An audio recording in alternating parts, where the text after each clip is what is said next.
Cast को देखा है, उसके साथ साथ हमने कास्ट को थोड़ा सा उसको डिफरेंस उसका कैलकुलेट किया है एक्सपेंस के साथ, फिर एक्सपेंस एक्सपेंडिचर के साथ, direct expenses, indirect expenses etcetera, FOH वगैरह हमने डिस्कस किया है।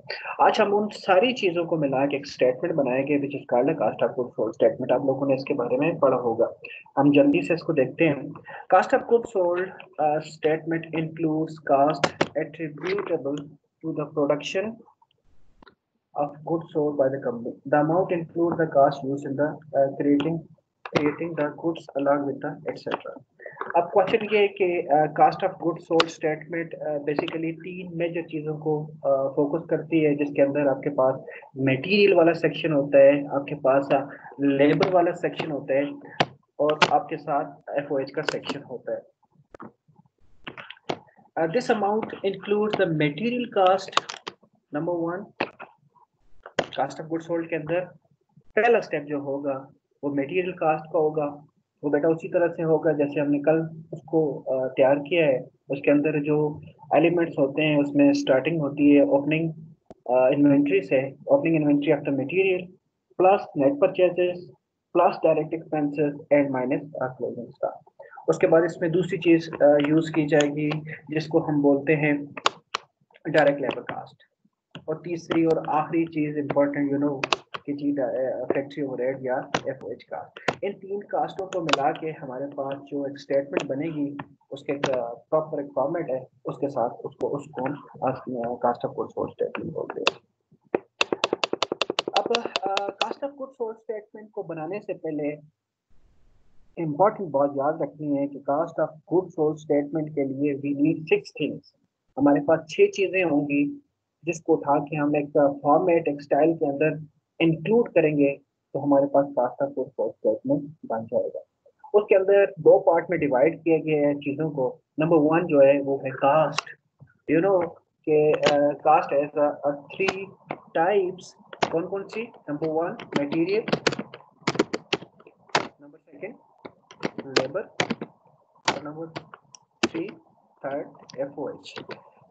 Basically classification of cost, elements of cost को देखा जाए तो कास्ट को हम 3 पार्ट में डिवाइड कर सकते हैं ओवरऑल किसी भी प्रोडक्ट की कास्ट को, जिसमें मटेरियल कास्ट, लेबर कास्ट और एफओएच कास्ट होगी। ये 3 हमारे पास चीजें होंगी। उसके बाद हमारे पास इन्वेंट्री होगी। Inventory goods held for resale purpose. इसमें देखा जाएगा कि कौन कौन सी है। आज हम चूंकि cost of goods sold statement बना रहे हैं, लिहाजा हमारा पूरा फोकस जो है वो मैन्युफैक्चरिंग बिजनेस के ऊपर है।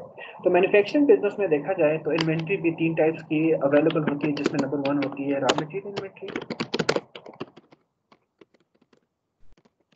रॉ मटेरियल इन्वेंट्री आपको पता है ऐसी इन्वेंट्री होती है जो बिल्कुल उस पर 0% वर्क डन होता है, बिल्कुल रॉ फॉर्म के अंदर, क्रूड फॉर्म के अंदर मौजूद होती है जो भी उसका उसकी है। और उसके बाद नेक्स्ट इन्वेंट्री को हम सिंपल लिखते हैं वर्क इन प्रोसेस इन्वेंट्री।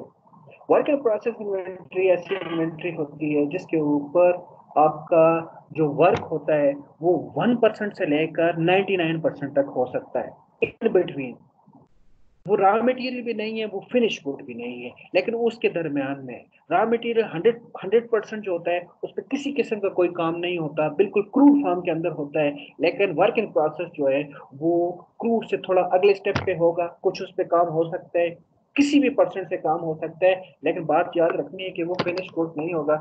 और last one is a finish good inventory.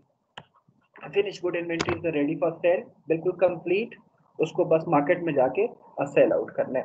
अब जैसा कि हम आज cost of goods sold statement का फॉर्मेट, स्टूडेंट्स थोड़ा सा फॉर्मेट को जरा मेरे साथ रहना है ताकि इस फॉर्मेट में एक वो दूसरी दफा आपको याद करने की जरूरत नहीं होगी। हम इसको लॉजिकल बनाना सीखेंगे और इसमें कुछ नहीं है, सारी चीजें सारे वैल्यूज फिगर्स आपको गिवन होंगे, आपने उठा के सिर्फ और सिर्फ एक फॉर्मेट के अंदर इसको पुट करना है।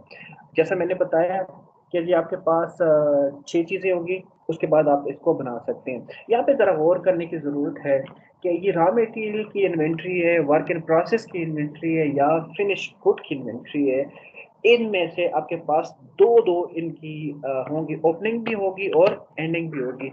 अगर आपके पास रॉ मटेरियल है तो रॉ मटेरियल की ओपनिंग इन्वेंट्री भी गिवन होगी और एंडिंग मटेरियल भी एंडिंग इन्वेंट्री भी गिवन होगी। इसी तरह से वर्क इन प्रोसेस की जरूरी आपके पास ओपनिंग भी गिवन होगी और एंडिंग भी, और लास्ट पे आपके पास जो फिनिश गुड है उसकी भी आपके पास दोनों इन्वेंट्री अवेलेबल होनी चाहिए। समटाइम अब देखेंगे आखिर में आज जो हमारा सेकंड क्वेश्चन और उसके अंदर इस तरह की एग्जांपल है। समटाइम क्वेश्चन के अंदर आपके पास जो ओवरऑल सीक्वेंस है उसके अंदर से कुछ एलिमेंट्स या कुछ अकाउंट्स जो आपके पास मिसिंग भी हो सकते हैं। मैं सपोज करता हूं कि हो सकता है कि आपके पास वर्क इन प्रोसेस की ओपनिंग इन्वेंट्री आपको गिवन हो लेकिन आपके पास क्लोजिंग इन्वेंट्री गिवन हो, या इन अदर वर्ड कि आपके पास फिनिश गुड की हो सकता है कि क्लोजिंग इन्वेंट्री हो और ओपनिंग गिवन न हो। मैं उम्मीद करता हूं कि आप लोगों को क्वेश्चन के अंदर ओपनिंग और एंडिंग इन्वेंट्री को आइडेंटिफाई करने का आइडिया पता होगा। मैं तो एक्सप्लेन भी कर देता हूं कि या तो इन्वेंट्रीज के साथ लिखा होता है ओपनिंग या क्लोजिंग, या फिर डेट को देखा जाता है। अगर लेट सपोज हमने at the end of February की बात कर रहे हैं तो आपके पास फरवरी के एंड पे जो इन्वेंट्री होगी वो आपके पास क्लोजिंग इन्वेंट्री है, और फरवरी के स्टार्ट पे आपके पास इन्वेंट्री होगी वो आपके पास ओपनिंग इन्वेंट्री है। Normally cost of goods sold statement जो भी हमारा फाइनेंशियल पीरियड है या फाइनेंशियल ईयर है, लेकिन हम at the end of that year और दैट पीरियड बनाते हैं। सपोज अगर हमारा फाइनेंशियल ईयर के क्लोज पे हम बनाना चाह रहे हैं तो वो अगर हमारे पास जून 30 को खत्म होगा तो डेफिनेटली हम जून 30 को cost of goods sold statement बनाएंगे। और अगर हम cost of goods sold statement जून 30 को बनाएंगे तो जून 30 की जो वैल्यू है उसको हम क्लोजिंग इन्वेंट्री कंसिडर करेंगे, और उसके पिछले वाली में जो भी हमारा अकाउंटिंग पीरियड है, सपोज करता हूँ अगर मंथली है तो जून की जो 30 को जो हमारी इन्वेंट्री होगी वो हमारी एंडिंग इन्वेंट्री होगी, और जून ही की फर्स्ट डेट में जो आपकी इन्वेंट्री होगी वो आपकी ओपनिंग इन्वेंट्री होगी। ये दोनों चीजें हो सकती हैं। सिर्फ ऐसे होगा क्वेश्चन के ऊपर आपने उसका टाइटल देखना है और उसमें ये देखना है कि आपको जो इंफॉर्मेशन दी गई है वो कौन से टाइम पीरियड उससे रिलेट करता है, ताकि हम नीचे उसको समझ सके। अब मैं थोड़ा सा आगे चलता हूँ फॉर्मेट की तरफ। तो dear students, format is a very very simple, उसमें कुछ नहीं है। Start with the format, you know कि जी अकाउंटिंग का फॉर्मेट है। तीन लाइन रिजर्व होंगी, सेंट्रलाइज होंगी। Number one, name of the company, उसके बाद name of the statement, and next is important line, third line, जो शोज कि ये जो आप स्टेटमेंट बनाने चाह रहे हैं इसका नेचर कौन सा है। बेसिकली हमारे पास दो किस्म की स्टेटमेंट होती है broadly speaking. Number one is a point in time statement, other one is a period of time statement. तो this statement cost of goods sold statement is the period of time statement, that's why इसको हम यहाँ पे लिखा है for the year ended. In other word, cost of goods sold statement is the just like income statement. Income statement भी period of time statement होती है, और बैलेंस शीट को आपने देखा होगा तो उसके ऊपर एज और लिखा होता है which suggest कि balance sheet is the point in time statement. Confuse नहीं होना, तो समझना है बात को। Period of time statement and point in time statement, this is the period of time statement, that's why इसके ऊपर हमने लिखा। आगे चलते हैं, स्टार्ट होगा बेटा। पहला सेक्शन है अगेन सेम सेक्शन जिसको हमने कल भी थोड़ा सा देखा है, विच इज अ मटेरियल सेक्शन। मैंने कल आपको फार्मूला बताया है और मैंने आपको बताया था कि this is the most important formula as far as the cost accounting is concern, जिसमें हम जिसकी बेस पे हम कास्ट ऑफ सेल्स भी कैलकुलेट कर सकते हैं और भी हम कुछ चीज़ों को आइडेंटिफाई कर सकते हैं। वो start with the opening stock, opening inventory plus net purchases plus direct expenses और माइनस क्लोजिंग स्टॉक। ये सेम, ये पहली सेक्शन हमारा इसी तरह से बनेगा। आप ऐसे अज्यूम करें कि आपके पास डेटा सारा अवेलेबल है, आपने सिर्फ इस फॉर्मेट के अंदर पुट करना है। अब हम स्टार्ट करेंगे ओपनिंग इन्वेंट्री से। फॉर्मेट मैं अगेन बता देता हूं कि format this is not a debit credit format. Management accounting और कास्ट अकाउंटिंग के अंदर जो एक डिफरेंस हमने फील किया है, अगर उसको फाइनेंशियल अकाउंटिंग से कंपैरिजन किया जाए तो फाइनेंशियल अकाउंटिंग में हर चीज को हम डेबिट क्रेडिट के एंगल से देखते हैं, डेबिट क्रेडिट की नजर से देखते हैं। लेकिन मैनेजमेंट अकाउंटिंग के अंदर no debit credit, no rules regulation, no formats. जो फाइनेंशियल अकाउंटिंग के फॉर्मेट्स हैं वो आप स्ट्रिक्टली फॉलो करते हैं, लेकिन जो मैनेजमेंट अकाउंटिंग के फॉर्मेट्स हैं इसमें आप फ्लेक्सिबल हैं। अगर फॉर एग्जांपल मेरे फॉर्मेट से आप इसको बेहतर किसी तरह से डिजाइन कर सकते हैं तो इसमें किसी किस्म का कोई भी कंसर्न नहीं है। So start. अच्छा, मैंने बताया आपको कि मैनेजमेंट अकाउंटिंग के अंदर आप देखेंगे या कास्ट अकाउंटिंग के अंदर आप देखेंगे कि आपके पास excuse me,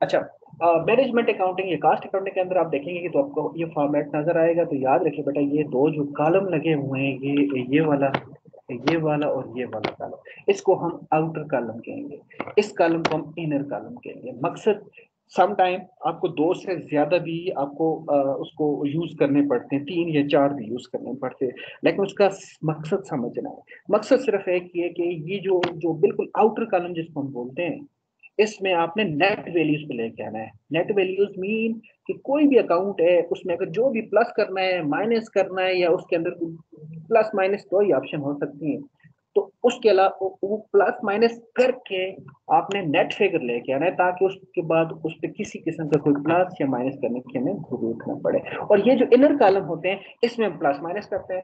फॉर एग्जाम्पल यहाँ पे परचेज ने प्लस किया है, तो हो सकता था कि जो आपने अलाउंस या परचेज रिटर्न किया तो उसमें भी अगर कोई एडजस्टमेंट होती तो सबसे पहले हम उसको एक और कॉलम भी यहाँ पे ड्रा करते, जिसमें सबसे पहले हम ये करते कि जो आपकी परचेज रिटर्न या डिस्काउंट की अमाउंट है उसके एडजस्टमेंट्स को क्लियर करके उसको उसको फिनिश करते हैं। फिर अगले कॉलम में चले जाते हैं जिसमें हमने परचेज से इसको माइनस करता। इसी तरह से हम इसके कॉलम को डिजाइन कर सकते हैं। तो सिंपल, हमें जो जिस कॉलम में हम इंटरेस्टेड होते हैं वो बिल्कुल आउटर कॉलम होता है, इसलिए कि आउटर कॉलम के अंदर हमारे पास एग्जैक्ट और फाइनल फिगर्स होते हैं। चलो स्टार्ट करते हैं बेटा। ओपनिंग इन्वेंट्री, यू नो कि ओपनिंग इन्वेंट्री के एब्सोल्यूट वैल्यू दी जाएगी आपको उसके अंदर, इसमें किसी किस्म की there is no adjustment in this case. तो हमने चूंकि ये बिल्कुल फाइनल फिगर है तो इसका वैल्यू हमने उठा के यहाँ पे लिखना है। सिंपल, उधर से वैल्यू देखनी है। सिर्फ ये मेक श्योर कि जो आप इन्वेंट्री उठाने जा रहे हैं this is raw material inventory है। तीन किस्म की इन्वेंट्री है हमारे पास, जैसा कि हमने ऊपर देखे। अब आप देखेंगे कि ये जो 6 किस्म की चीजें हैं जिनको हमने यहाँ पे डिस्कस किया था, इनको वन बाय वन यहाँ पे उठा के हम यहाँ पे पुट करेंगे। ठीक है, अब हमने स्टार्ट कर दी आपकी इन्वेंट्री से। इन्वेंट्री में भी हमें पता है कि दो किस्म के हमारे पास ओपनिंग स्टॉक भी है, एंडिंग स्टॉक भी अवेलेबल है। यहाँ से हम स्टार्ट करते हैं। सबसे पहले हमने यहाँ पे लिखा ओपनिंग स्टॉक या ओपनिंग इन्वेंट्री, उसकी वैल्यू उठा के हमने यहाँ पे लिखी। उसके बाद नेक्स्ट यू नो फार्मूला बता रहा है कि next is a purchase account. So हमने नेक्स्ट लिखा परचेज अकाउंट। तो क्वेश्चन में जरा एक दफा से पहले हमने क्वेश्चन को गौर से पढ़ना होता है, फिर हमने क्वेश्चन स्टार्ट करते हैं। चूंकि तो पहली दफा जब हमने क्वेश्चन पढ़ा था तो हमें कंफर्म हो गया था कि इसके अंदर परचेज रिटर्न भी है। हम सपोज करते हैं अगर परचेज रिटर्न नो किसी क्वेश्चन के अंदर, तो आपको पता है आप परचेज यहाँ पे लिखेंगे और उसकी वैल्यू डायरेक्टली आप आउटर कॉलम में लिख देंगे। लेकिन इस केस के अंदर मैं सपोज करता हूँ कि परचेज रिटर्न भी अवेलेबल है। अगर परचेज रिटर्न, ये तीन चीजें अवेलेबल हो सकती है। परचेज रिटर्न हो सकता है, डिस्काउंट ऑन परचेज हो सकता है, discount on sale is a different thing. ठीक है, परचेज डिस्काउंट ऑन परचेज हो सकता है या अलाउंस ऑन परचेज हो सकता है। ये जो भी है, these three account is called a contra purchase account। इनमें से अगर है कि दो है, तीन है, जितने भी हैं उनको हमने हमने परचेज को इनर कॉलम में लिखा, इसलिए कि परचेज का वैल्यू जो था वो नेट वैल्यू नहीं था, ग्रास वैल्यू था। उसके नेट वैल्यू के लिए हमने उसमें से परचेज को माइनस किया। पेरेंथेसिस आपको नजर आ रहे हैं जो शो कर रहे हैं कि इस वैल्यू से इस वैल्यू को माइनस किया गया है, और फाइनल फिगर जो हमारे पास आया उसको हमने यहाँ पे रिकॉर्ड कर दिया। कुछ बुक्स में मैंने देखा है कि नेट परचेज का लफ्ज नहीं लिखा जाता। इसी को यहाँ पे ये जो आपको थोड़ी सी मोटी लाइन नजर आ रही है, इसी के सामने यहाँ पे उठा के नेट परचेज के वैल्यू को पुट कर दिया जाता है। दोनों तरीके ठीक है, समझ आ रही होती है कि परचेज से परचेज, ये परचेज था हमारे पास, इससे परचेज रिटर्न को हमने माइनस किया। पहला स्टेप हमारा पहले स्टेप का कुछ पॉइंट हमारा कंप्लीट हो गया, जिसमें हमने इन्वेंट्री प्लस नेट परचेजेस किए। उसके बाद हमें पता है कि अब परचेज है तो परचेज के साथ कोई डायरेक्ट एक्सपेंस अगर हैं, और डायरेक्ट एक्सपेंस की भी हमें सीधी सी मैं आपको डायरेक्ट एक्सपेंस की सीधी डेफिनेशन बता देता हूँ कि मटेरियल, देखिए ये परचेज इज अ मटेरियल, हमने परचेज किया है, खरीदा है। अब बात की है कि जब आप मटेरियल खरीदते हैं तो मटेरियल की एक लिस्ट प्राइस होती है जो आपने सप्लायर को पेमेंट करनी होती है, यस वो पेमेंट कर दी है, लेकिन सप्लायर ने आपको आपके घर में वो मटेरियल नहीं पहुंचाना है। घर तक पहुंचाने के लिए उस पर फ्रेट होगा, उस पर कैरेज हो सकता है, कोई भी चीजें हो सकती है। क्वेश्चन के अंदर, सिचुएशन के अंदर आपके पास उसमें इन वर्ड का नाम लिखा होगा हमेशा, या इन का वर्ड लिखा होगा। ट्रांसपोर्टेशन इन हो सकता है, कैरेज इन हो सकता है, या अगर वेजेस होगी तो डेफिनेटली वेजेस को भी हम डायरेक्ट एक्सपेंस कंसिडर करते हैं। तो इसके बाद नेट परचेजेस के बाद देखेंगे क्वेश्चन में कोई डायरेक्ट एक्सपेंसेस है। यहाँ पे तो देखो मैंने उठा के सिर्फ डायरेक्ट एक्सपेंसेस लिख दिया, सिर्फ डायरेक्ट एक्सपेंस लिख दिया, लेकिन डायरेक्ट एक्सपेंस आपने नहीं लिखना।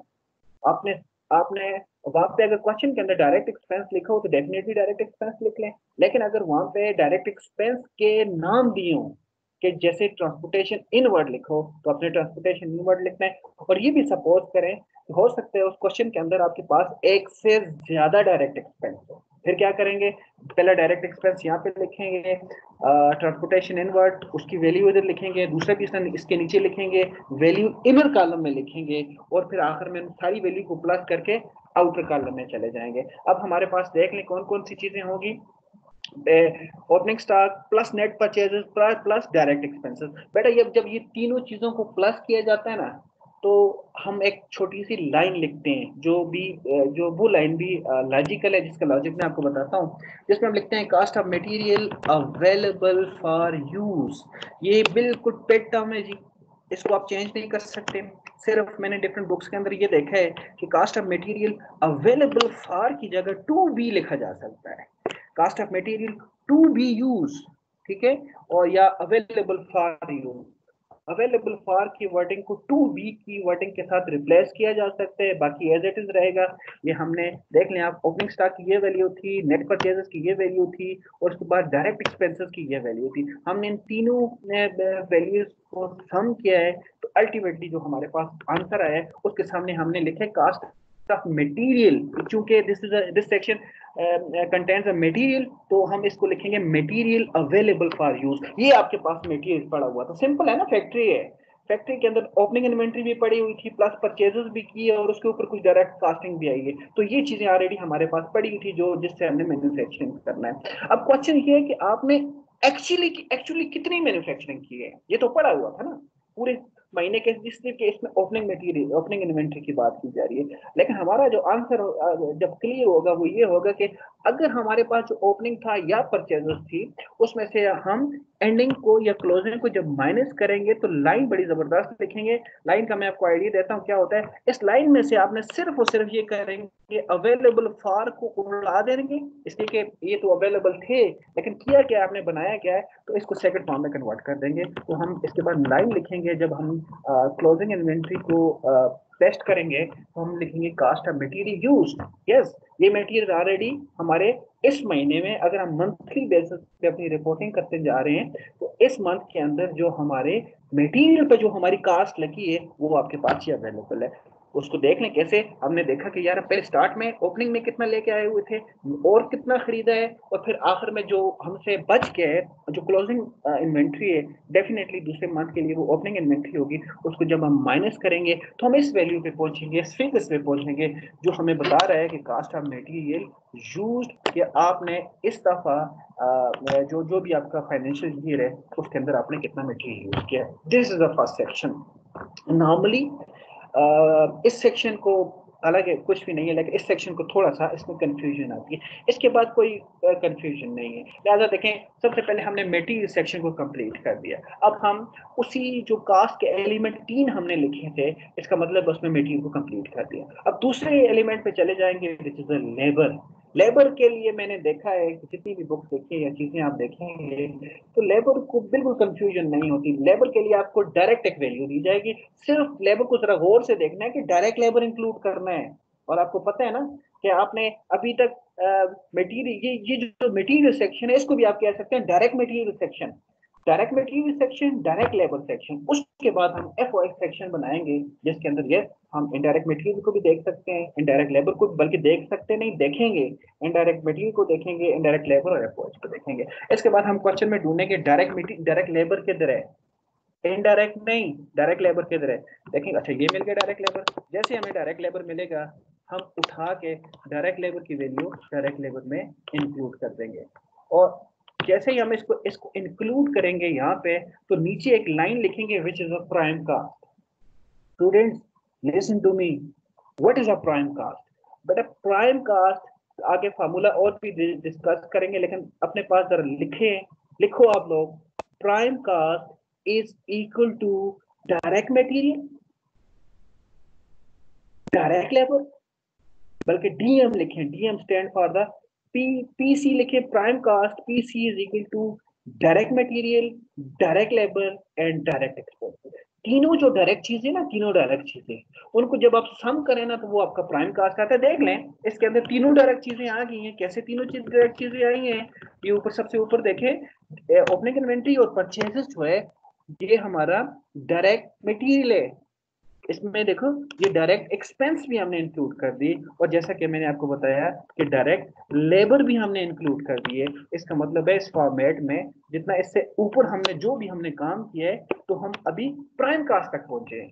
और prime cost again, prime cost is equal to direct material cost, direct labour cost और उसके साथ साथ डायरेक्ट एक्सपेंसेस कास्ट। उसके बाद देखिए हमारा मटेरियल का काम कंप्लीट हो गया, हमारा लेबर का काम कंप्लीट हो गया, और थर्ड एलिमेंट हमारे पास है एफओएच। यस, एफओएच में भी ये हो सकता है कि एफओएच की आपको वैल्यू दी जाए। अगर अगर ज्यादातर केसेस के अंदर आपको एफओएच की एक वैल्यू नहीं दी जाती, आपको ऐसे दिया जाएगा indirect material, and you know indirect material is the part of FOH, आपको दिया जाएगा या नाम लिखे जाएंगे उसके, कोई से भी जो इनडायरेक्ट मटेरियल को हमने डिस्कस किया है, जैसे सप्लाईज लिखा जाएगा, जैसे कुछ और इस तरह की छोटी छोटी जो चीजें जिनको हमने डिस्कस किया हुआ है, उनमें से अगर कोई नाम लिखा जाए तो फिर आप क्या करेंगे, आप यहाँ पे उनको अलग अलग लिखें। पहला जैसे सप्लाईज है तो सप्लाईज लिखें, उसकी वैल्यू इनर में लिखें, सारी जितने भी आपके पास एफओएच हैं उनकी वैल्यू इनर में लिख के फिर उसकी वैल्यू को प्लस करके इनर कॉलम में आउटर की तरफ से आ जाए। अब देख ले बेटा, जो एलिमेंट ऑफ कास्ट है, जिस कास्टिंग के लिए हमें हर चीज कभी भी मैन्युफैक्चरिंग करते हैं सुई से लेकर एरोप्लेन तक, तो कास्टिंग पॉइंट ऑफ व्यू से ये तीन ही हेड्स हमें जरूरत होते हैं। तो देख लो इनमें तीनों में तीनों आ गए हैं। मटेरियल सेक्शन में सारा मटेरियल आ गया, उसके बाद लेबर के सेक्शन में सारा लेबर आ गया डायरेक्ट वाला, और एफओएच के अंदर जितने भी इनडायरेक्ट है वो सारे जब प्लस किए तो यहाँ पे हमारी बात खत्म हो जाती है ना। तो इसको हम लिखते हैं टोटल फैक्ट्री कास्ट। और अगेन एक और वर्ड बहुत ज्यादा यहाँ पे यूज किया जाता है डिफरेंट बुक्स के अंदर भी है, टोटल मैन्युफैक्चरिंग कास्ट।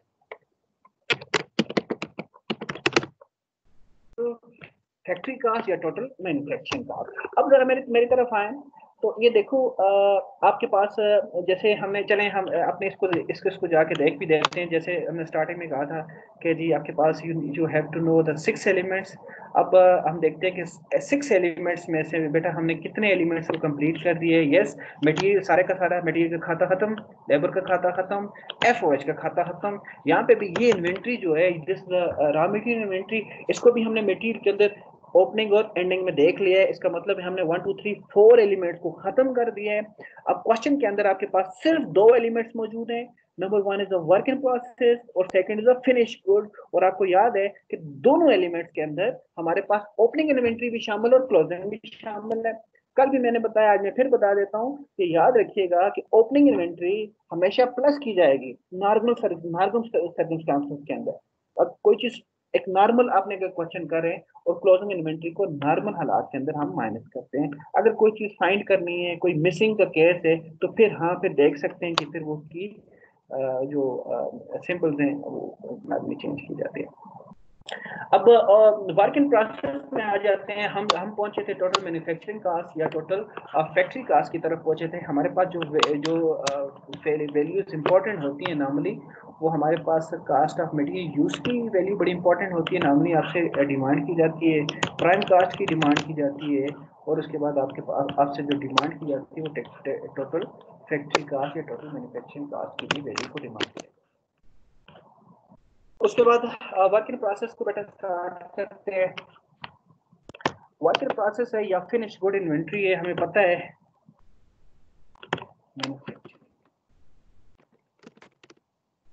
आपको पता है कि उसमें हम सबसे पहले हम ओपनिंग इन्वेंट्री को स्टार्ट करेंगे। ओपनिंग इन्वेंट्री को हम प्लग करेंगे और यहाँ पे फिर लाइन लिखेंगे। लाइन यही वाली का बेसिक आइडिया इसी लाइन वाले का है, ठीक है। जैसे यहाँ पे था cost of material available for use था, जब आपने ओपनिंग को प्लस किया था। फिर जैसे ही आपने क्लोजिंग को माइनस किया था तो आपने उसमें से अवेलेबल फॉर को उड़ा दिया और सेंटेंस को सेकंड फॉर्म के अंदर कन्वर्ट कर दिया था। इसी तरह इसके अंदर भी आएगा, लेकिन इसकी स्टेटमेंट को समझ लें। यहाँ पे इसकी स्टेटमेंट जब ओपनिंग इन्वेंट्री को प्लस करेंगे ओवरऑल सीक्वेंस के अंदर या ओवरऑल टोटल मैन्युफैक्चरिंग कॉस्ट ये हमारी बनी होगी, इसके अंदर ओपनिंग इन्वेंट्री को हम यहाँ पे प्लस करेंगे तो फिर हम लाइन लिखेंगे cost of goods available for manufacturing, available for manufacturing. अब मैं अगेन बता देता हूँ कि अवेलेबल फॉर को टू बी से भी रिप्लेस किया जा सकता है, जैसे ये लिखा है इसमें भी जा सकता था कि cost of goods to be manufactured.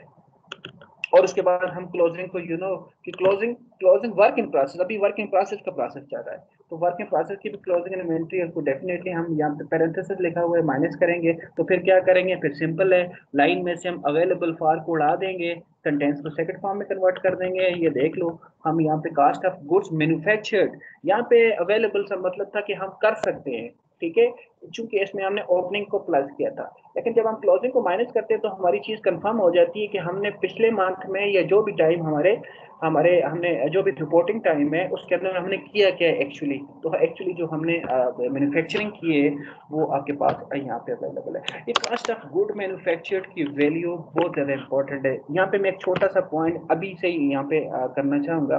बेटा जब आप पर यूनिट कास्ट कैलकुलेट करते हैं हम लोग ना, कि पर यूनिट कास्ट हम टोटल जो भी कास्टिंग खर्चा होता है उसको उसके जो भी नंबर ऑफ यूनिट्स हम प्रोड्यूस करते हैं, सपोज 1 लाख रुपए मैंने खर्च किया और मैंने 4,000 चीज बनाई है, तो अब मैं ये देख रहा हूँ कि मैंने जो 1 लाख रुपए खर्च किया उसकी बेस पे मैंने 4,000 चेयर बनाई है, तो मैं ये देखना चाह रहा हूँ कि एक चेयर के ऊपर मेरी अपनी कितनी लागत है, ताकि फिर मैं उसके ऊपर कोई प्राइसिंग डिसीजंस को फिट करके मार्केट प्राइस को सेट कर सकूँ।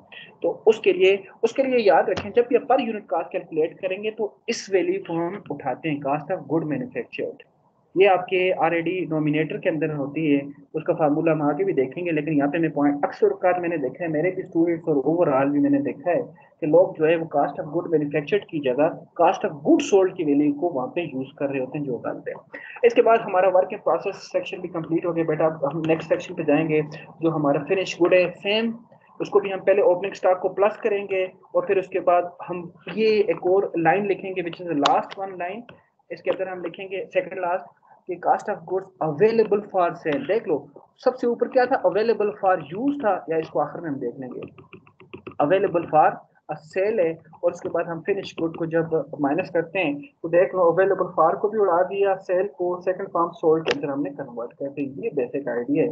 अब देख ले ये आखिरी हमारे पास यहाँ पे आ गया। अब अगर हम इसको थोड़ा जल्दी से रैप अप करें और इसको एक दफा फिर देख लें, मुझे उम्मीद है कि आपके माइंड में ये सारा सीक्वेंस आ गया होगा, कोई याद करने की आपको जरूरत नहीं होगी इसके अंदर कास्ट ऑफ गुड सोल्ड में। अब जरा गौर से देखें तो देखिए सबसे पहले हमने क्या करना था, हमने क्योंकि मटेरियल की बात थी तो हमने लिखा मटेरियल अवेलेबल फॉर यूज, कि जी इतना मटेरियल हमारे पास पड़ा हुआ है जिसमें opening stock purchases direct expenses सारे शामिल है।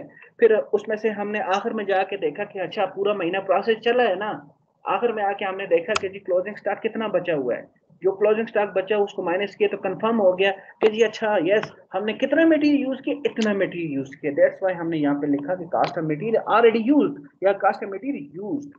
उसके बाद दूसरी चीज हमारे पास थी मैन्युफैक्चरिंग प्रोसेस की। सबसे पहले हमने वर्क प्रोसेस को प्लस किया, सारा फैक्ट्री वगैरह था, तो हमने यहाँ पे वैल्यू लिखा अवेलेबल फॉर मैन्युफैक्चरिंग। पहला यूज था, दूसरा मैन्युफैक्चरिंग की बात की जा रही थी, फिर यहाँ पे हमने लिखा कास्ट ऑफ गुड मैन्युफैक्चर्ड और आखिर में सेल्स की बात की जा रही है। मैंने इसीलिए कहा है पर यूनिट कास्ट के लिए हमारा जो फोकस होता है वो मैन्युफैक्चरिंग होता है। कास्ट पर यूनिट कास्ट के लिए हमने हमने सेल्स की वैल्यू नहीं देखनी है। यस सेल्स की वैल्यू हमने देखनी है, लेकिन सेल्स की वैल्यू हमने एज ए एक्सपेंस देखनी है, जिसको ओवरऑल जब हम उसके लिए ग्रास प्रॉफिट के लिए यूज करते हैं। लेकिन जब भी आप पर यूनिट कास्ट की कैलकुलेशन करें तो आपने ये यूज करना है, ये पॉइंट याद रखना। अब थोड़ा सा और आगे चलते हैं। अभी जो हमने बातें की हैं उसको थोड़ा सा एक इक्वेशन के फॉर्म में देखते हैं। जैसे यहाँ पे लिखा हुआ डायरेक्ट मटेरियल यूज, माइंड में लेके आओ, माइंड में लेके आओ कि direct material use is the last line in the material section. Material section में क्या क्या चीजें थे दिमाग में जरा लेके आओ। ओपनिंग इन्वेंट्री था, यस ओपनिंग इन्वेंट्री के बाद नेट परचेजेस था, yes we know purchase minus all counter purchases है डायरेक्ट नेट परचेज, और उसमें फिर डायरेक्ट एक्सपेंसेस हमने प्लस किए थे।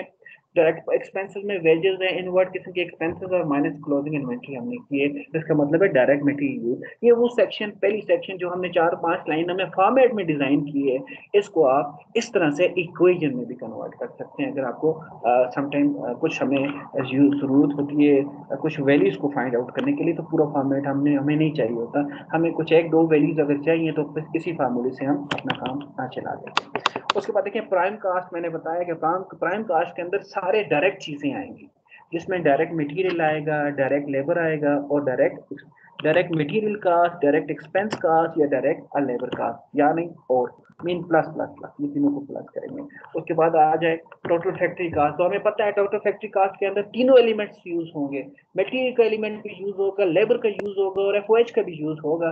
तो देख लो यहाँ पे हमने स्टार्ट किया डायरेक्ट मटेरियल सेक्शन से, जैसे डायरेक्ट मटेरियल कास्ट मीन इसके एंड से स्टार्ट किया है, इससे ऊपर हमने नहीं लिखा, ऊपर भी लिख सकते हैं आप, इक्वेशन इसको लेंथी भी कर सकते हैं, लेकिन हमने स्टार्टिंग पॉइंट लिया डायरेक्ट मटेरियल से। उसमें देखें डायरेक्ट मटेरियल के बाद डायरेक्ट एक्सपेंसेस है, डायरेक्ट लेबर कास्ट है और उसके अंदर factory over mean total factory cost जो हमारे पास है उसके अंदर सारी कास्टें मौजूद हैं, उसके अंदर डायरेक्ट कास्टें भी सारी मौजूद हैं और उसके अंदर इनडायरेक्ट कास्ट भी सारे, मटेरियल की कास्ट मौजूद है, एक्सपेंस की कास्ट मौजूद है, लेबर की कास्ट मौजूद है, ये तो डायरेक्ट आ गए। उसके बाद एफओएच भी मौजूद है, तो लिहाजा हमारी सारी कास्टें मौजूद अगर हों तो उसको नॉर्मली हम टोटल फैक्ट्री कास्ट बोलते हैं। ये कन्वर्जन कास्ट है।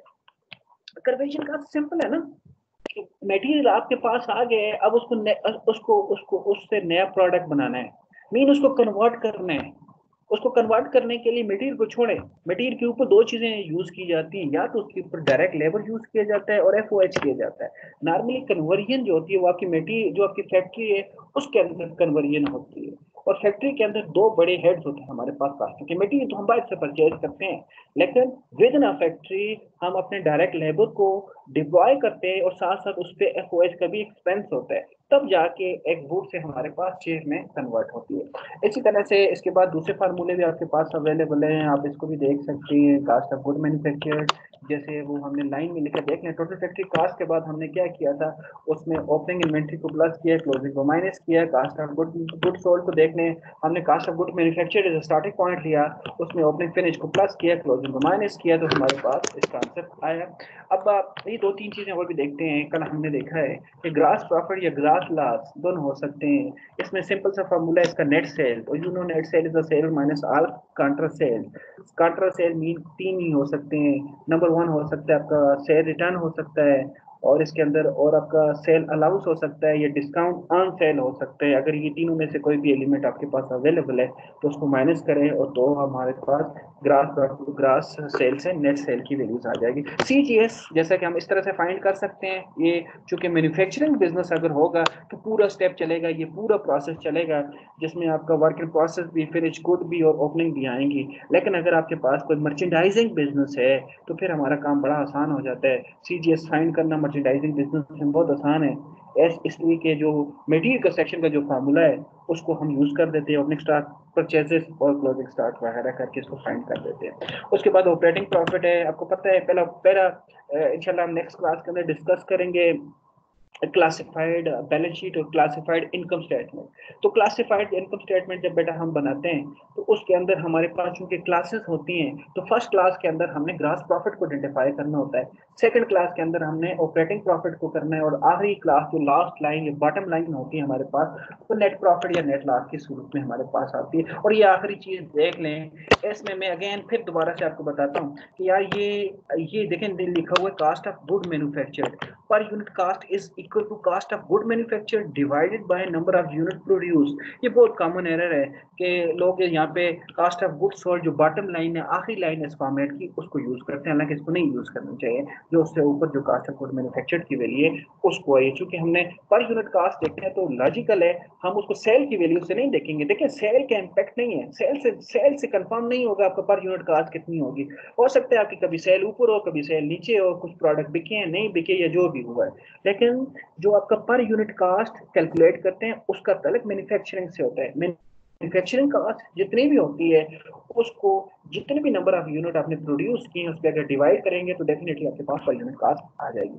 एग्जांपल की तरफ जाते हैं हम थोड़ा सा। बेटा जरा देखो मैं आपके साथ हूँ, कोशिश करें आप लोग भी अपने अपने साथ कॉपी पे इसको अटेम्प्ट करें में बहुत आराम आराम से हम 2 क्वेश्चन सिर्फ करेंगे, तो उसमें ये दोनों चीजें होंगी। ये first question is a very simple question, जिसमें आप देखेंगे चीजों को सिर्फ पुट करना होगा हमने। सेकंड क्वेश्चन के अंदर कुछ अननोन है, कुछ मिसिंग वैल्यूज हैं, उसको हम देखेंगे कि कैसे फाइंड करना है।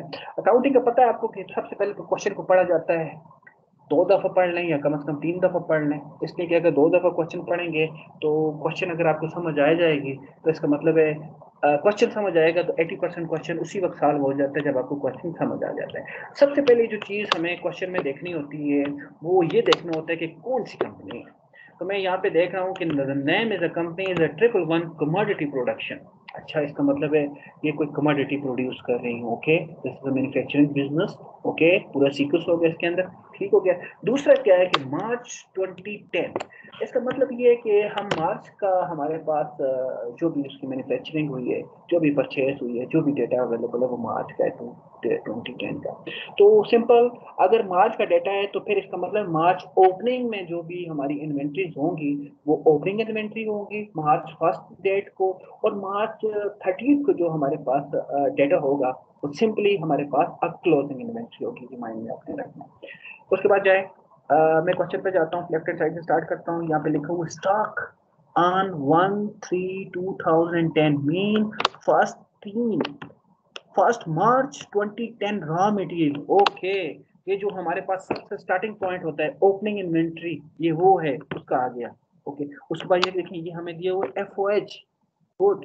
जब हम प्राइम कास्ट लिखते हैं, प्राइम कास्ट के बाद जो हमारा स्टेप होता है उसमें फैक्ट्री ओवरहेड की वैल्यू उसी तरह उसी सिर्फ उस स्पेस में जाके आपने इसको फिट कर देना है, इसमें कोई प्लस माइनस हमने नहीं करना, एज इट इज होगी। उसके बाद यह हमने purchase of raw material. Okay, this is the second line जहाँ पे हमें नेट परचेज चाहिए होगी, ये भी परचेज ऑफ रॉ मटेरियल है। सिर्फ इसमें देखेंगे कि इसके ऊपर कोई कांट्रा अकाउंट तो है या नहीं है, उसको हम देखेंगे।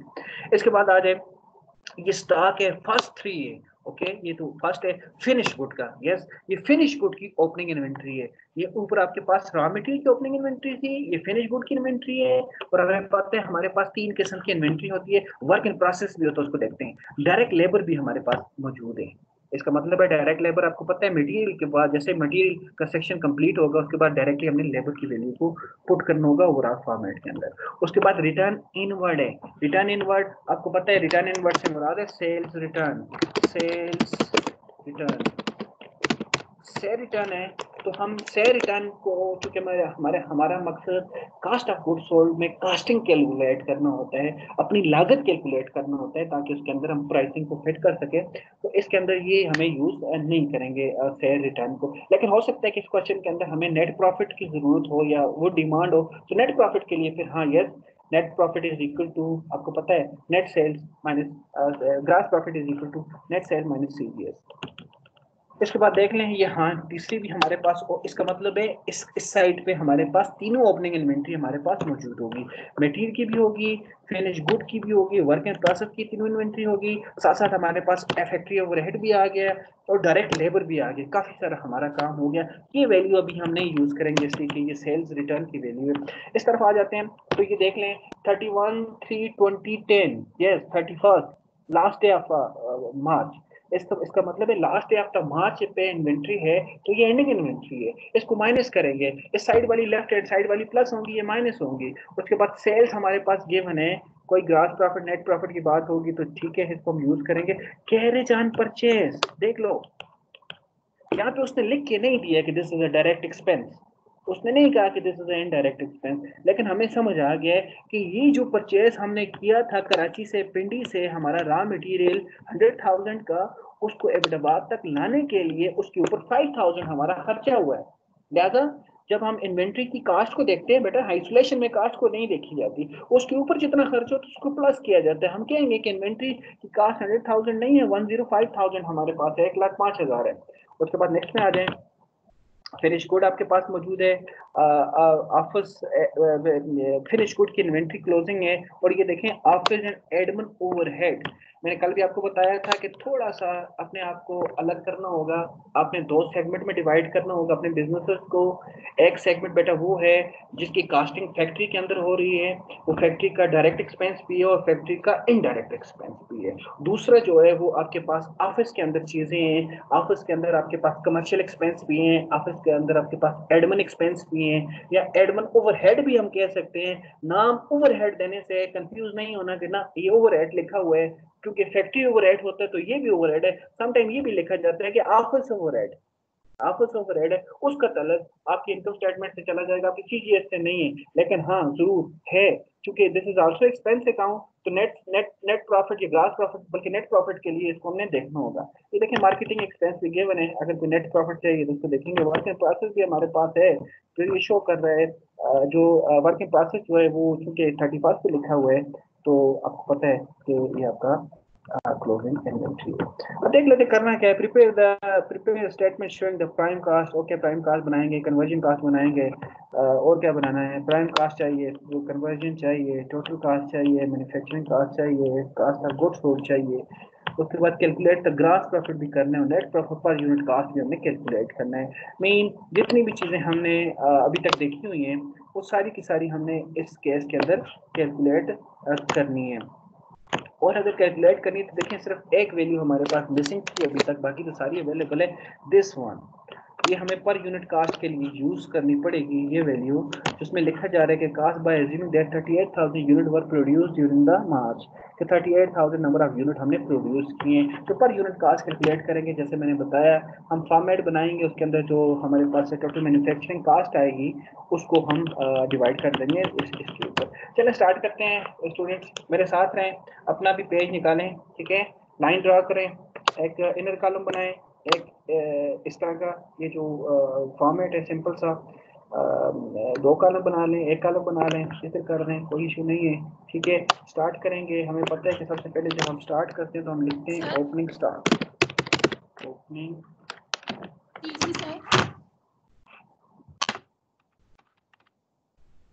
स्टार्ट, ओपनिंग स्टार्ट हमारे पास। Any question? जी सर। जी जी बोलें सर रिटर्न इनवर्ट आपने क्या बताया, परचेजेस रिटर्न नहीं होगा वो? नहीं नहीं, दो है। Return inward is basically cell return, और जो रिटर्न आउटवर्ड होगा वो परचेज रिटर्न होता है। ठीक है, देखो मेरी बात समझे, सिंपल सिंपल लफ्जों में मैं आपको समझाऊं कि रिटर्न है ना, अगर कोई चीज इनवर्ड रिटर्न हुई है तो बेसिकली वो आपके पास वापस आएगी, और आपके पास कौन सी चीज वापस आती है? जो आपने सेल की होती है, इसलिए उसको हम परचेज, उसको हम रिटर्न इनवर्ड बोलते हैं, सेल्स रिटर्न को। लेकिन जब आपके पास रिटर्न आउटवर्ड होगी उसको परचेज रिटर्न बोलते हैं। ओपनिंग स्टॉक की, ओपनिंग स्टॉक साथ साथ देखते हैं कि ओपनिंग स्टॉक की वैल्यू कितनी है। थोड़ा सा मुझे तेज चलना पड़ेगा, वहाँ पे तो व्हाइट बोर्ड होता था, लिखते थे जल्दी जल्दी। 75,000 जी,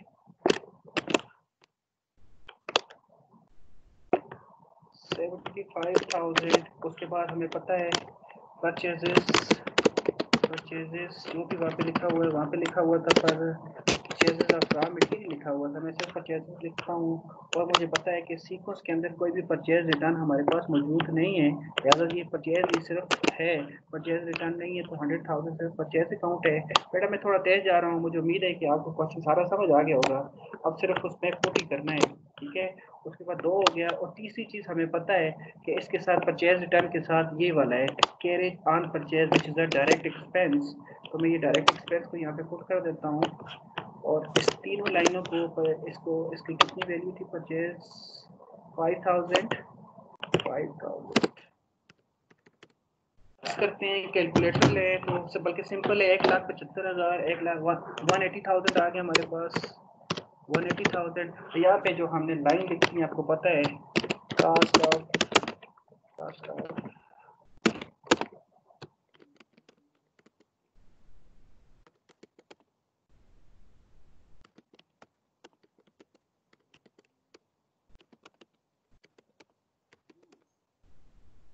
उसके बाद हमने माइनस करनी है क्लोजिंग इन्वेंट्री। तो ये देखिए मैंने यहाँ पे बताया था कि ये क्लोजिंग इन्वेंट्री आपके पास रॉ मटेरियल की तो इसको माइनस करते हैं 50,000 को 180,000 से, तो वी गेट 130,000 130,000 और इसमें से हमने अवेलेबल का वर्ड उड़ाना है, तो हम लिखेंगे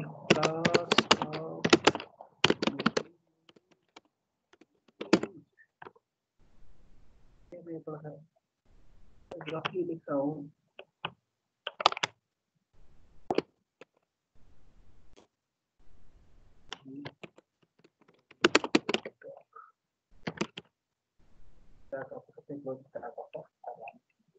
यहाँ पे आ गया 130,000। ओके, इसका मतलब है कास्ट ऑफ मटेरियल यूज्ड। हमारा पहला सेक्शन कंप्लीट हो गया बेटा। इसमें देख लें हमने ओपनिंग स्टॉक, परचेजेस, उसके साथ डायरेक्ट एक्सपेंसेस और क्लोजिंग स्टॉक को हमने यहाँ से माइनस किया, तो डेफिनेटली यहाँ पे पैरेंथेसिस में जरूरी लगना चाहिए। 75,000, 100,000, 180,000 उसकी माइनस किया, 130,000, बात ठीक हो गया। उसके बाद हमारे पास आता है लेबर, डायरेक्ट लेबर की वैल्यू कितनी ढूंढने जाके, डायरेक्ट लेबर सीधा 12,000 रुपये दी, 12,000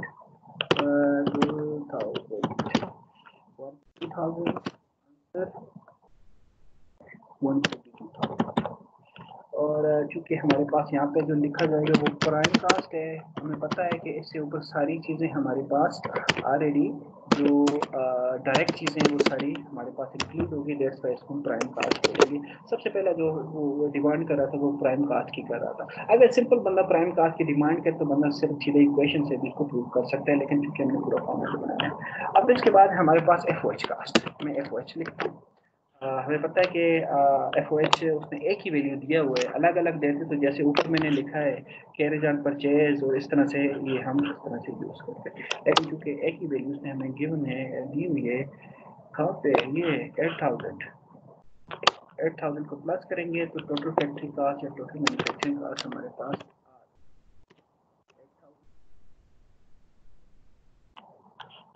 और इसको प्लस करें तो हमारे पास 150 बन गया ना, 142 और 8 50,000। तो सिंपल बेटा यहाँ पे बन गया total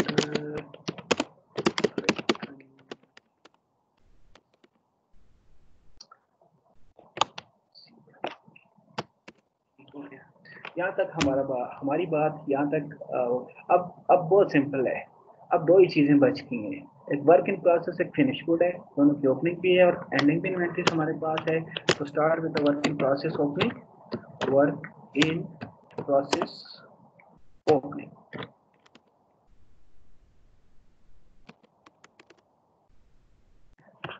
work in process opening इस तरफ गई था, किधर गया, ये लास्ट में 5,000, ये 5,000। मेरे साथ रहना है, मेरे साथ रहना है। मैं आपको चेक नहीं कर रहा हूँ, लेकिन मैं इसलिए चेक नहीं कर रहा हूँ कि अगर मुझे पता चला कि आप नहीं हैं तो फिर सारी इमोशन खराब हो जाएगा। मैं अज्यूम कर रहा हूँ कि आप सारे लोग बैठे हुए हैं, कहीं बाथरूम में या इधर उधर कहीं ढाबे पे नहीं बैठे हुए, या जिधर भी बैठे हुए थोड़ा सीरियस होकर बैठे हुए, ग्राउंड में भी बैठे हुए थोड़ा सीरियस होकर बैठे हुए। आपके हाथ में बुक्स हैं, आपके हाथ में कागज हैं, आप उसको कर रहे हैं, मैं अज्यूम करता हूँ। ओपनिंग का कितना था, 5,000 था।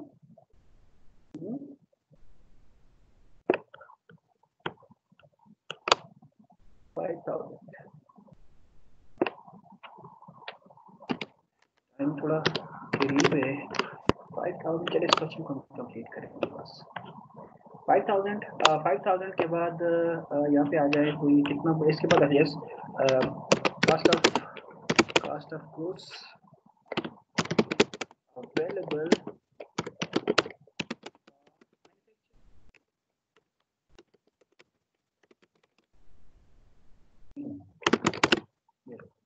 ठीक हो गया। प्लस ये क्या हो गया, ओपनिंग स्टॉक था, इसमें ये प्लस हो जाएगा 155 बन जाएगा।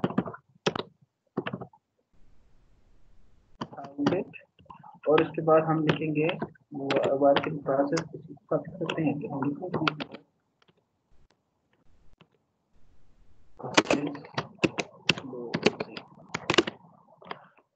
वर्क इन प्रोसेस क्लोजिंग को माइनस करेंगे तो हमारे पास वैल्यू आएगी। वर्क इन प्रोसेस क्लोजिंग किधर है जी, इधर था जी, ये वाला बिल्कुल आखिरी पॉइंट है, 3,000 हमारे पास है, 3,000।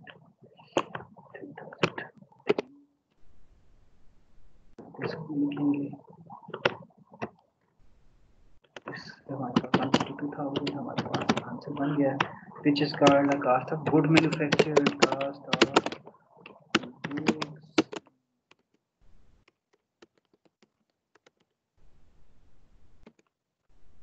इसको हम यूज करेंगे। आगे चलें तो अब हमारे पास बेटा सिर्फ आखिरी एलिमेंट बच गया which is a finish good inventory. मैं लिखता हूँ फिनिश में थोड़ा सा आसानी के लिए लिखता हूँ फिनिश गुड्स ओपनिंग इन्वेंट्री जी। Opening inventory finish good left hand side पे क्या मैंने देखी ये 48,000 है तो ये 48,000 यहाँ पे प्लस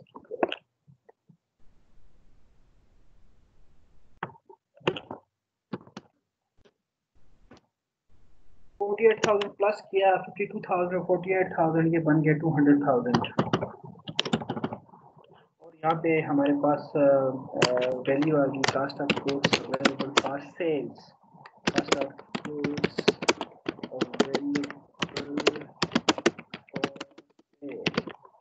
अब लास्ट बिल्कुल आखिरी आइटम, फिर एक दो फॉर्मूले भी है हमारे पास। आखिरी आइटम हमें क्या चाहिए? फिनिश गुड क्लोजिंग चाहिए, फिर बात हमारी कंप्लीट हो जाएगी। ये 25,000 हमारे पास ऑलरेडी मौजूद है फिनिश गुड का। 25,000 को माइनस करेंगे इसमें हम 200,000 में से 25,000 पेरेंथेसिस से स्टार्ट करके 25,000 यहाँ पे लिखें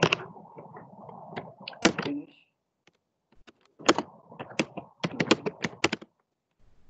तो हमारे पास 175,000 का कास्ट ऑफ गुड्स सोल्ड है। ये cast of goods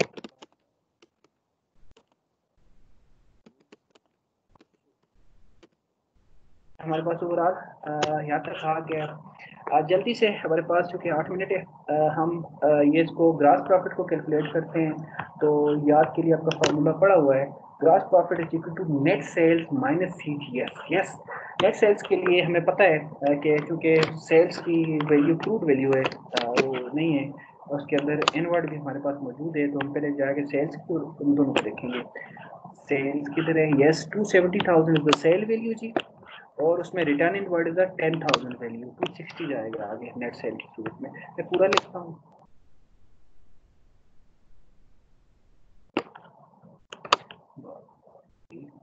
270,000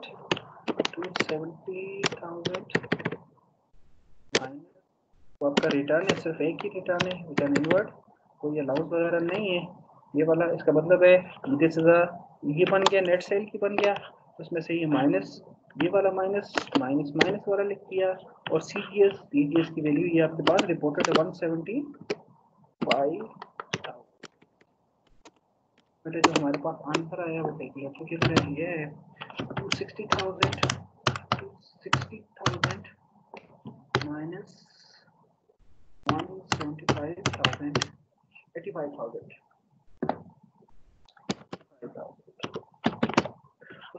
net profit की तरफ चले जाए तो net profit start with the gross profit already हमारे पास ऊपर आ गए।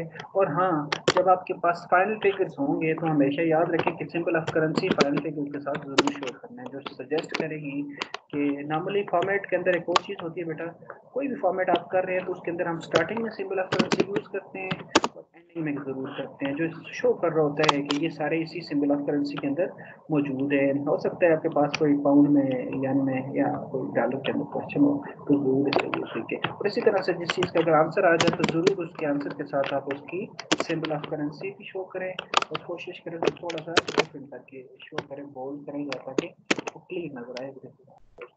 अब ग्रास प्रॉफिट हमारे पास आ गया था, जो आया था कितना आया था 85,000 आया था।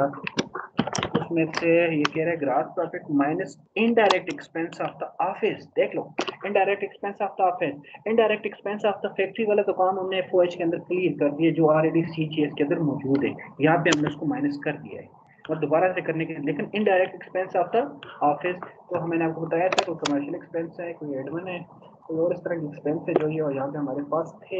हम देखते हैं ये दो एक्सपेंस हमारे पास ऑफिस एक्सपेंस है, इनडायरेक्ट एक्सपेंस ऑफ ऑफिस, जिसमें नंबर 1 है हमारे पास ऑफिस एडमिन है 3,000 और मार्केटिंग एक्सपेंस है 15,000। प्लस करते हैं 18,000 है तो ये 18,000 को इस तरह से हम माइनस कर देंगे ग्रास प्रॉफिट, नेट प्रॉफिट की तरफ आ जाएंगे माइनस 18। और आपको याद है ना कि जैसे यहाँ पे हमने indirect expense of the office को माइनस किया है, इस तरह एक चीज यहाँ पे प्लस भी हो सकती थी अगर अवेलेबल होती, जिसको हम बोलते हैं कि plus other income, plus other income. जैसे ये एक तरह से अदर एक्सपेंस है, अदर एक्सपेंस तो मैं इसको नहीं कह सकता हूँ ओवरऑल, लेकिन चले एक्सपेंस ऑफ द ऑफिस है। इस तरह से आपकी अदर इनकम भी हो सकती है जो इस सेल से अलग होगी, ये वाली सेल से जो 270,000 हमें already this is a normal operation की सेल है, लेकिन इससे अलग भी आपको मिल सकती है अगर किसी तरह कोई इन्वेस्टमेंट की है, कोई बॉन्ड परचेज किए हैं, कोई शेयर्स में इन्वेस्टमेंट है, या कोई और एक्स्ट्रा अदर उस बिजनेस की अदर इन्वेस्टमेंट है, उसको भी हम देख सकते हैं। अब हमारे से आंसर आया जी, कितना है जी, ₹85,000 जी माइनस 80,000, 67,000।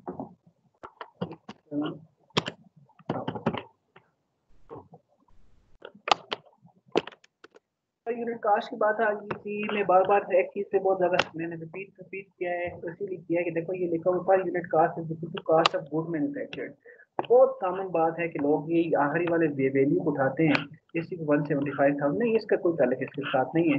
हमने कास्ट ऑफ गुड मैन्युफैक्चर्ड की बात करनी है जो 152,000 है, ये वाली value cost of good manufactured already हमने कैलकुलेट कर रखी है। इसको हम एज ए नोमिनेटर शो करेंगे 152,000 divided by number of unit produce जो हमें दिया था शायद 38,000 था, कितना दिया था आखिरी लाइन में कहेंगे, और तो यस 38,000 ये वाला इसको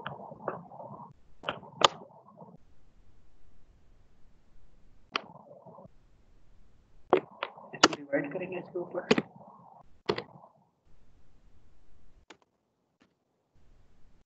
तो इससे हमारे पास आंसर आ जाएगा 38,000 से 152,000 को डिवाइड करेंगे, 152,000 डिवाइडेड बाय 38,000, ये आगे 4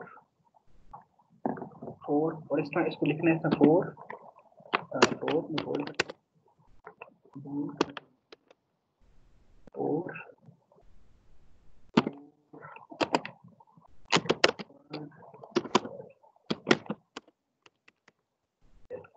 सजेस्ट कीजिए आपका जो कॉस्ट है वो 8 यूनिट को बनाने के लिए 4 रुपीज आपने के लगे। ये बहुत इंपॉर्टेंट, आगे चल के हम जब इंशाल्लाह प्राइसिंग डिसीजन के तौर देखेंगे तो इसके लिए ये वैल्यू हमारे लिए बड़ी इंपॉर्टेंट है। फिर उसके अंदर हमारे पास कुछ परसेंटेज मौजूद होगी, जैसे आपने शायद मार्केटिंग देखी होगी।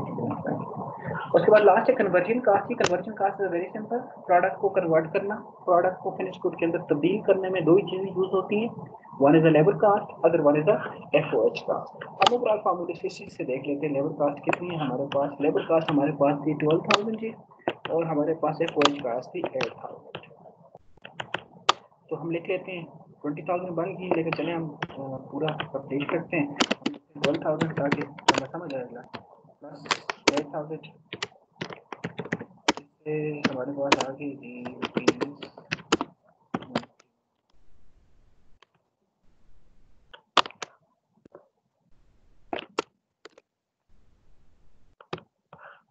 This is a very simple question. हमारा टाइम कुछ ज़्यादा लगे इस पर अटेम्प्ट करने में, अदरवाइज जो हमने कंप्लीट करना था जी वो ये दूसरा क्वेश्चन में कंप्लीट करना था, जहाँ पे आपके पास सीक्वेंस के अंदर ये देखें ये भी नहीं है, ये भी नहीं है, ये चीज़ें भी नहीं है। इसको मैं आपको मटेरियल भेज रहा हूँ, ठीक है, और आप इसको थोड़ा स्टडी करें, इसको अटेम्प्ट करने की भी कोशिश करें।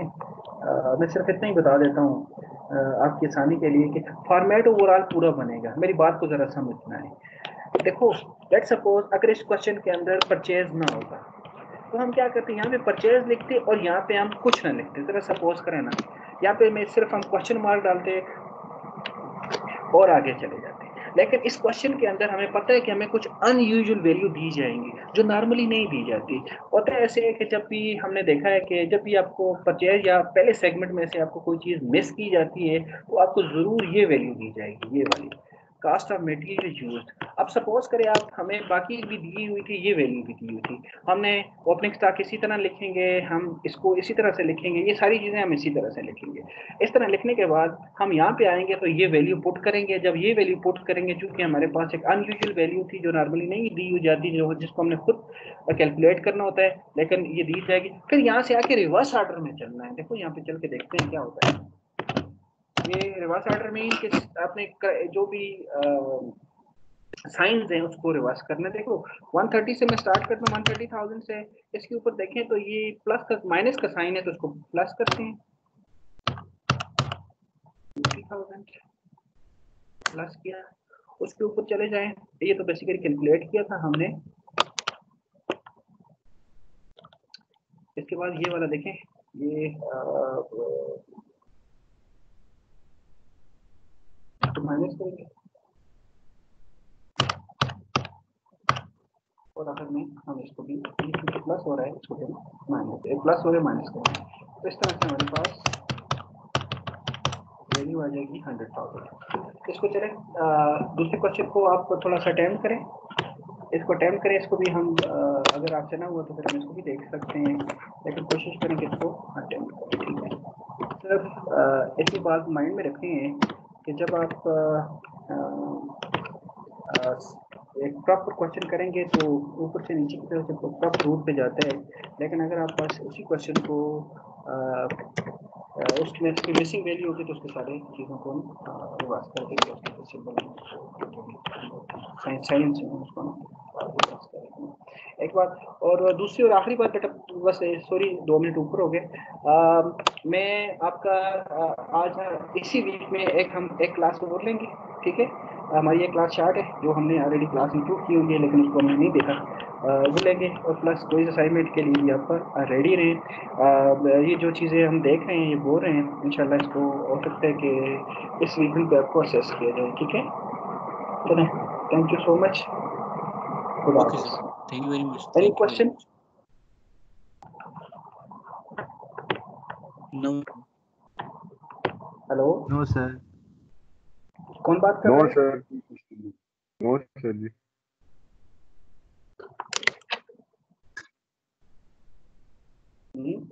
Any question?